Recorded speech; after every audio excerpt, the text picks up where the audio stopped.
at the stats, and he. Oh, you want me to say this on the mic? Okay. You're good. He led you guys in. He had 150 more field goals than anybody else on the team. He led you guys in. He was second in 3-point attempts, led in rebounds, third in assists, number one in steals. I mean, he was such a huge part of the team and what you guys did both offensively and defensively.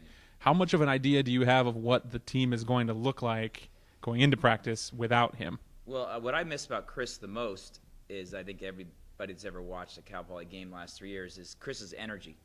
He brings a passion and energy to the game that I think was critical. Numbers can always be replaced. You give somebody more playing time, someone's going to shoot the basketball.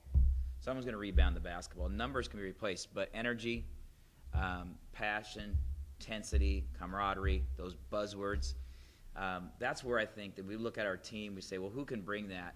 Who's going to replace that part of it? And that's where I think that two guys who kind of have a command of the court and can make an eye lift and make a teammate get fired up is both David Waba and Ridge Shipley. Those guys both have a dedicated passion to what they're doing, and they demonstrate it on the court. They're demonstrative personalities on the court, and they wear some emotion on their sleeves. So I think they're probably the keys to the energy level of that team. Of the new guys coming in, I mean, who are you? Of the new guys coming in, who are you interested to see how they fit into actual practice atmosphere? Yeah, it's too early to tell. In 3 weeks, a green and gold game. We've only had some conditioning workouts and some hour workouts here and there. So there's not much to really evaluate at this point. So we'll see how that plays out. But I think that the returners, the guys that I think Michael Bolden and Malik Love are the key ingredients of having some senior leadership and toughness. Losing Jamal Johnson was not just a point guard. Jamal was a tough, ornery guy who, if we told him to guard somebody, he wanted to guard that guy and stop him, and thought about it all week. And I think we get Malik Love and Mike Bolden can have that same personality. Then we look at losing Kyle Oddister, could shoot it and score it well. And I think that the guys that returning, both getting Reese Morgan healthy, Anthony Silvestri can shoot and score it like he did down at Santa Barbara, but Taylor Sutliff is a sophomore who didn't get much time last year, has gained 10 or 15 pounds in the weight room, and has a quick shot and has long arms and good range. I think that he can step up and replace some of the Oddister's ability to hit back-to-back threes. In transition, he's done that a few times in some of our workouts. And then the other guy that we're losing that has to be replaced, has to be addressed, is not a senior, Zach Gordon, who blew his knee out. And so that's a rebounder, an athlete, an aggressive kid.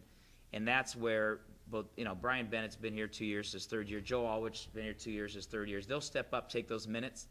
But that's where the true freshman, Alex Abrams, he's shown in the early workouts that he is not going to back down from Bennett or Alwich in the physical sense. Now, he might get worn down over the course of the year, but he's not going to back down. And I think that's probably our key right now. Just looking at, we don't ever replace anybody. We don't look at somebody and say, oh, somebody moved on, we got to replace them. You have the new identity, a new team, but there has to be characteristics that have to be replaced. Energy and shooting and defense and toughness. That's what we have to replace. That quality, not that person. Yeah, and probably the number one question people have been asking me over the off season, how healthy is Reese Morgan and what can he give you guys this year? Well, he's yesterday went down for another knee treatment that kind of the state-of-the-art stuff that Kobe Bryant had, and some of the top people getting this injection into the knee and hope to have a generation of some new tissue in there. We'll see. As you know, Reese has been hurt 3 years in a row, and nobody is betting that he's going to be 100%, and nobody's betting that he's going to lose another year. So he's optimistic because it is the best he's felt going into this. But reality, track record's not great, but this toughness is. So I wouldn't be surprised if we get 28 games out of him, and I don't think anybody would be surprised if he does injure himself again. That's just a reality that we all face with somebody with three knee injuries in 3 years. Good luck this weekend. I know our teams are excited to having every single team in the fall participates this weekend, and so we'll be able to enjoy all of that. That's a great part for us because, as I say, Coach is only happy when they're undefeated, and we haven't played any games yet, so we're still happy undefeated. Coach, I got a quick question. Just if you got a sec, how you feeling? You excited for the season start? I am excited, but it's always guarded optimism. I don't think there's too many coaches that coach more than a year or two that realize that a lot of things can happen, from injuries to academics to health to chemistry to just trying to make sure that your program continues to go forward. We had late season success, but we didn't have as much regular season success as we wanted to because of all those other issues. And so there's a business-like approach to our team that I love right now. We have a very focused group very early in the season. They realize how difficult it is to be successful in any sport, and I don't think we take anything for granted. And I think there's a real focus in the weight room. There's a focus in nutrition. There's a focus in the classroom. It's almost a business-like approach to knowing how difficult it is to be successful.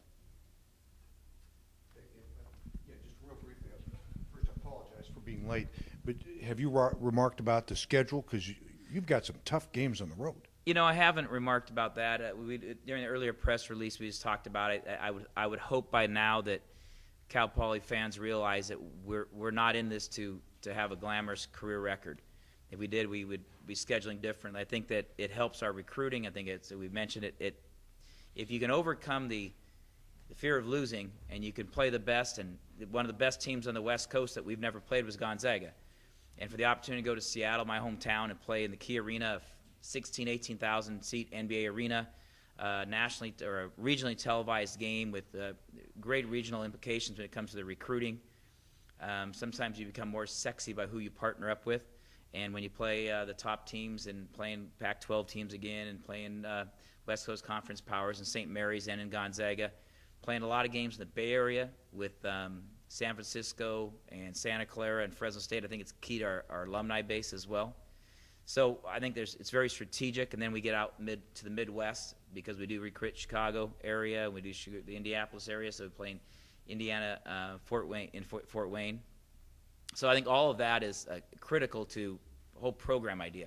It's not great for my overall career record, but I'm too old to really care about that. We want our team to be good and tough at the end of the season, and I think it's proven dividends, and we've been in the Big West Conference semifinals 3 straight years and to play in the championship last year. I think it just proves that we're used to the big arenas. We're used to television cameras. We're used to big, strong teams and making game time adjustments. So we're going to stick with that formula. All right, thank you. Thank you.